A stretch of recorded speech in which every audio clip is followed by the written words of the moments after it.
Kizaazaa kilizuka pale mbunge wa Kapseret Oscar Sudi alipodai kuzabwa kofi na afisa mmoja wa polisi kutoka kituo cha Chepteret. Kulingana na Oscar Sudi, afisa huyo alimuomba ambebe kwa gari lake, na baada ya mmoja wao kuingia kwenye gari hilo, mwenzake alimweleza mwakilishi huyo kwamba alikuwa akiendesha gari lake kwa mwendo wa kasi. Francis Mutalaki na maelezo zaidi kuhusu kizaazaa hicho.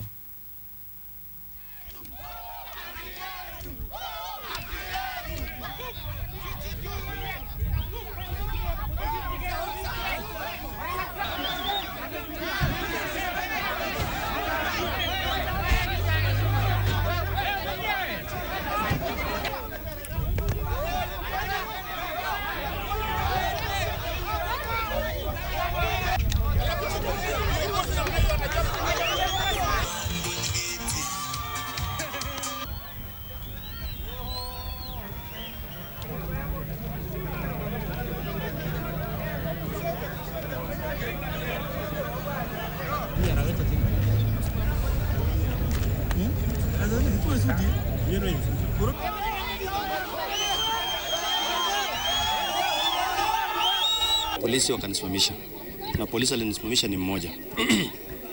Wakati nilisimama, I was alone with my driver, sina bodyguard. Akaniambia, mheshimiwa, tunataka utusaidie kupeleka huyu ni askari mpaka pale junction ya Ngeria. Nikamwambia it's okay, kama ni askari no problem.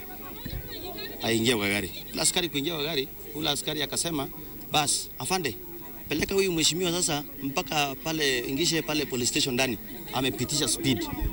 Nikamuuliza huyu, sasa wewe, mimi ni mheshimiwa, ninajua sheria. Ni sheria gani umetumia hii kutumia lazima kuingisha mtu kwa gari yangu? Ungeniambia ndio nikatae, kuna sheria ya kufuata.